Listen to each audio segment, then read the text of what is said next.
Hey guys, welcome to Better Minds. मेरा नाम है शुभम और आज हम स्टार्ट करने जा रहे हैं क्लास 10th ज्योग्राफी के एग्रीकल्चर चैप्टर के पार्ट 3 को। अगर आपने हमारी इस वीडियो के प्रीवियस पार्ट्स को नहीं देखा है तो मैं आपको सजेस्ट करूंगा कि आप उन वीडियोस को ज़रूर देखें ताकि आपको ये वीडियो बहुत ही अच्छे से समझ में आए।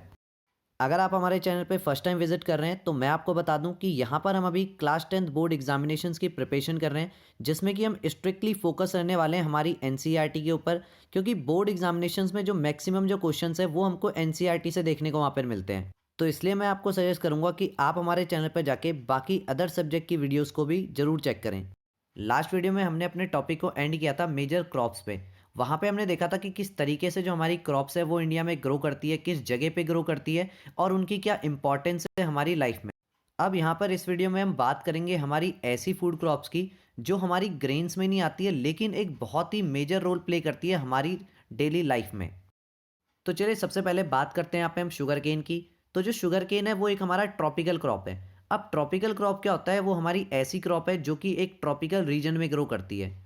अगर मैं शॉर्ट में बताऊं तो ट्रॉपिकल रीजन हमारा क्या होता है, इक्वेटर के पास का जितना भी एरिया होता है उसको वो आता है हमारे ट्रॉपिकल रीजन के अंदर में। ऑब्वियसली बात है, ये इक्वेटर के पास का एरिया है तो ये काफ़ी ज़्यादा हॉट रहने वाला है यहाँ पे। क्लाइमेट जो होता है यहाँ पे इसको काफ़ी ज़्यादा ह्यूमिडिटी चाहिए होती है शुगर केन को ग्रो करने के लिए। टेम्परेचर इसको काफ़ी हाई चाहिए होता है, 21 डिग्री सेल्सियस से लेके 27 डिग्री सेल्सियस तक का। और यहाँ पे जो एनुअल रेनफॉल है वो 75 सेंटीमीटर से 100 सेंटीमीटर के बीच की चाहिए होती है। अब जैसा कि मैंने आपको प्रीवियस पार्ट में भी बताया था कि अगर आप यहाँ पे जो रेनफॉल है किसी जगह पे अगर वो कम अमाउंट में हो रही है तो आप क्या कर सकते हो, यहाँ पे जो इरिगेशन है उसकी फैसिलिटी की हेल्प से क्या कर सकते हैं, यहाँ पे इसको वाटर प्रोवाइड करवा सकते हैं हमारी इस क्रॉप को। शुगर केन को हम डिफरेंट तरीके की जो सॉइल्स हैं उनके ऊपर ग्रो कर सकते हैं बहुत ही इजीली। और यहाँ पे हमारी मैनुअल लेबर की बहुत ही ज़्यादा रिक्वायरमेंट होती है इसको हार्वेस्ट करने के लिए, क्योंकि थोड़ा सा डिफिकल्ट होता है इसको हार्वेस्ट करना। तो इस वजह से इंडिया हमारा सेकंड लार्जेस्ट प्रोड्यूसर है शुगर केन का और फर्स्ट नंबर पे आता है ब्राज़ील। अगर बात करें इसकी इम्पोर्टेंस की तो यहाँ पे हमारे बहुत सारी जो चीज़ें हैं वो इससे हमको मिलती है। सबसे जो पहला मेन सोर्स है ये शुगर का हमारा मेन सोर्स आता है। इससे और भी बहुत सारी चीज़ें बनती है, गुड़ और वेरियस अदर चीज़ें इससे बनती है। अब बात करते हैं कि major sugarcane producing states की, तो ये हमारा उत्तर प्रदेश, महाराष्ट्र, कर्नाटका, तमिलनाडु, आंध्र प्रदेश, तेलंगाना, बिहार, पंजाब एंड हरियाणा।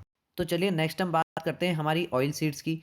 तो हमारा जो इंडिया का जो टोटल एरिया है जिसमें कि हम फार्मिंग करते हैं उसका 12% जो एरिया है उसमें हम सिर्फ और सिर्फ ऑयल सीड्स को ग्रो कर रहे हैं हमारे यहाँ पे। अब इंडिया में बहुत सारी जो ऑयल सीड्स हैं उनको ग्रो किया जाता है, जैसे कि सबसे पहला हमारा आता है ग्राउंड नट हो गया, मस्टर्ड है, कोकोनट है, सोयाबीन है। तो इस तरीके की बहुत सारी ऑयल सीड्स को यहाँ पे हम ग्रो करते हैं। अब काफ़ी सारी जो ऑयल सीड्स होती है वो उनमें से क्या होती है, एडिबल होती है, यानी कि उनको खाने के लायक होती है वो। और उनको हम अपने कुकिंग मीडियम खाना वगैरह बनाने के लिए भी यूज़ करते हैं, अपने खाने में डालते हैं उनको।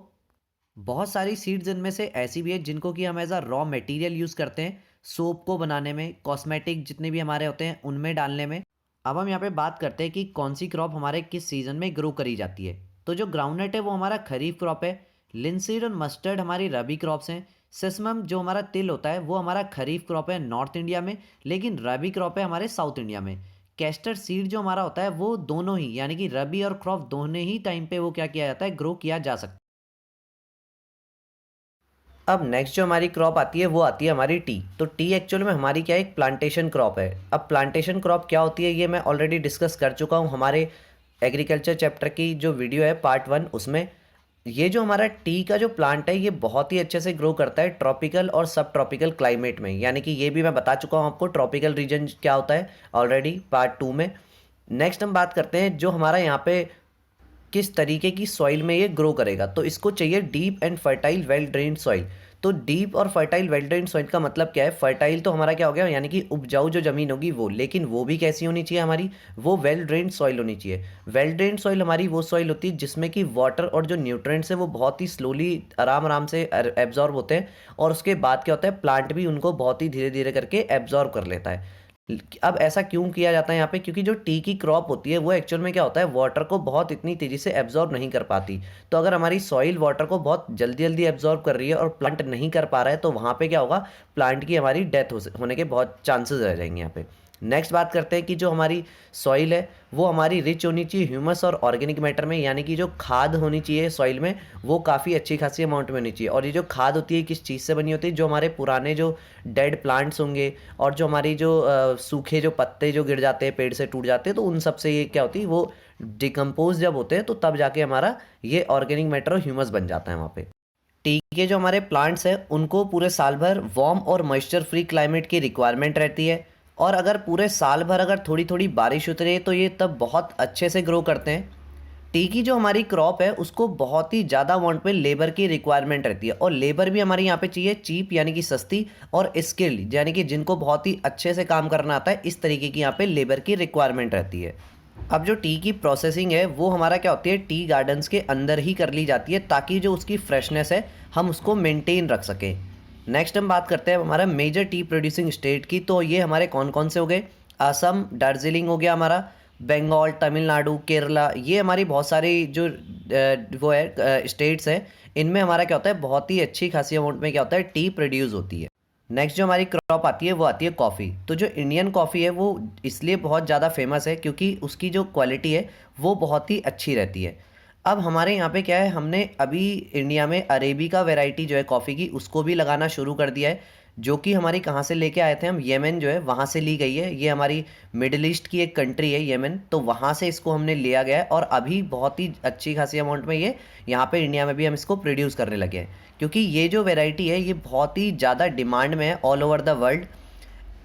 इनिशियली जो इसका कल्टीवेशन है हमारी अरेबिका वैरायटी का वो स्टार्ट हुआ था हमारा बाबा बुडान हिल्स यानी कि जो कर्नाटका में है वहाँ से, लेकिन अभी क्या हो चुका है, नीलगिरी हो गया कर्नाटका का, केरला हो गया, तमिलनाडु हो गया, इन सब जगह पे भी क्या होता है ये जो हमारी वैरायटी अरेबिका ये हमको ईजिली मिल जाती है। अब नेक्स्ट हम बात करते हैं हॉर्टिकल्चर क्रॉप्स की। तो ये हमारी इनको गार्डन क्रॉप्स भी कहा जाता है क्योंकि मोस्टली जो यहाँ पे क्रॉप्स है उनके आपको गार्डन्स देखने को मिलेंगे।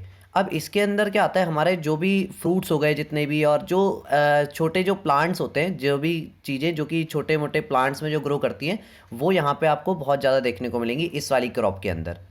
तो इंडिया की एक बहुत अच्छी बात है कि यहाँ पे tropical as well as temperate fruits दोनों ही तरीके के हमको फ्रूट्स देखने को मिलते हैं। अब ट्रॉपिकल फ्रूट्स क्या होते हैं, ट्रॉपिकल फ्रूट्स हमारे वो फ्रूट्स हैं जो कि हमारे क्या होते हैं गर्म रीजन, यानी कि मैंने ऑलरेडी बता चुका हूँ ट्रॉपिकल रीजन में जो ग्रो करते हैं तो वहाँ पे जो देखने को मिलते हैं। तो यानी कि क्योंकि इंडिया में क्या है दोनों तरीके का क्लाइमेट है, गर्मियाँ भी बहुत अच्छे से आती हैं और सर्दियाँ भी बहुत अच्छी आती हैं, तो दोनों तरीके के इसलिए जो फ्रूट्स होते हैं वो ग्रो करते हैं। और टेम्परेट फ्रूट्स क्या होते हैं हमारे, जो कि हमारे कोल्ड रीजन में जो ग्रो करते हैं बहुत अच्छे से। इंडिया के कुछ पर्टिकुलर रीजन्स की कुछ पर्टिकुलर जो फ्रूट्स है वो बहुत ही ज़्यादा फेमस है हमारे पूरे वर्ल्ड में, और इनकी बहुत ज़्यादा डिमांड है हमारे, और इसी वजह से इनको बाहर कंट्रीज़ में भी एक्सपोर्ट किया जाता है। तो ये हमारे कौन है, मैंगोज़ हो गए हमारे महाराष्ट्र, आंध्र प्रदेश, तेलंगाना, उत्तर प्रदेश और वेस्ट बंगाल के। ऑरेंजेस हमारे नागपुर और चेरापूंजी जो कि मेघालय में आता है यहाँ के। बनानास जो हमारे हैं वो केरला, मिज़ोरम, महाराष्ट्र यहाँ के और तमिलनाडु के भी। लीची जो है हमारा और गुआवा वो उत्तर प्रदेश और बिहार का बहुत फेमस है। पाइनएप्पल हमारे मेघालय के। ग्रेप्स जो है वो आंध्र प्रदेश, तेलंगाना और महाराष्ट्र के बहुत फेमस है हमारे।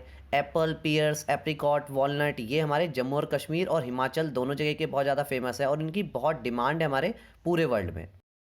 हमारी जो कंट्री है वो वेजिटेबल्स के लिए भी बहुत ज़्यादा फेमस है, और यहाँ पे 13% जो पूरे वर्ल्ड के वेजिटेबल्स है वो हम लोग ही प्रोड्यूस करते हैं। तो कौन कौन से जो हमारे इंपॉर्टेंट जो हम वेजिटेबल प्रोड्यूस करते हैं वो है, जैसे कि पी हो गया, कॉलीफ्लावर है, onion, cabbage, tomato, brinjal, potato. तो ये वो क्रॉप्स है हमारी, वो वेजिटेबल्स है जिनको कि हम क्या कर रहे हैं इतना ज़्यादा अमाउंट में प्रोड्यूस करते हैं। तो ये इतनी ज़्यादा अमाउंट में हम प्रोड्यूस करते हैं कि इनको हम बाहर भी अदर कंट्रीज़ में भी एक्सपोर्ट करते हैं, जिसकी वजह से हमारा जो एक्सपोर्ट है वो बहुत ज़्यादा बढ़ता है।